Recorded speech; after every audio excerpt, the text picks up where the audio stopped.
ପରୀକ୍ଷା ଏକ ଉତ୍ସବ। ଆନନ୍ଦ ଓ ଉଲ୍ଲାସର ସହ ସମସ୍ତେ ପାଳନ କର।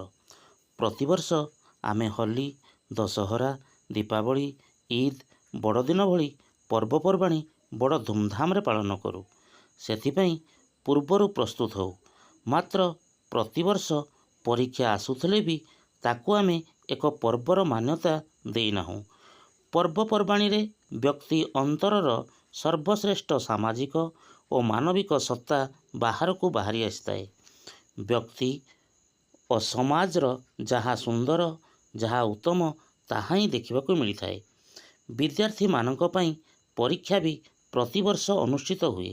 ଏହା ଆମ ଭିତରେ ଥିବା ଜ୍ଞାନର ଶ୍ରେଷ୍ଠ ଉପଲବ୍ଧିର ବହି ପ୍ରକାଶ ଘଟାଇ ଆମର ବୌଦ୍ଧିକ ଦକ୍ଷତାର ପରିଚୟ ଦେଇଥାଏ। ଉତ୍ସବରେ ସମଗ୍ର ପରିବାର ଏକାଠି ହେଲା ପରି ଯେକୌଣସି ପର୍ବ ଏକାଠି ପାଳନ କଲେ ଆନନ୍ଦ ଅନେକ ଗୁଣ ବଢ଼ିଯାଏ। କାଶ୍ମୀର ଠାରୁ ନେଇ କନ୍ୟାକୁମାରୀ ଯାଏ, କ୍ଲବଠୁ କୋହିମା ଯାଏ ଲକ୍ଷ ଲକ୍ଷ ଛାତ୍ରଛାତ୍ରୀ ପରୀକ୍ଷା ରୂପୀ ଏହି ଉତ୍ସବକୁ ସମସ୍ତଙ୍କ ସହ ମିଶି ପାଳନ କରୁଥାନ୍ତି। ଏଥିପାଇଁ ତମମାନଙ୍କୁ ପରିବାର ଓ ବନ୍ଧୁମାନଙ୍କ ଠାରୁ ସାହାଯ୍ୟ ବି ମିଳିଥାଏ।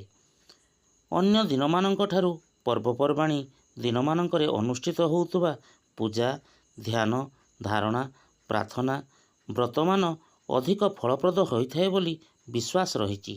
ଠିକ୍ ସେହିପରି ପରୀକ୍ଷା ପୂର୍ବ ଓ ପରୀକ୍ଷା ସମୟର ପାଠପଢ଼ା ଅଧିକ ପ୍ରଭାବ ପକାଇଥାଏ।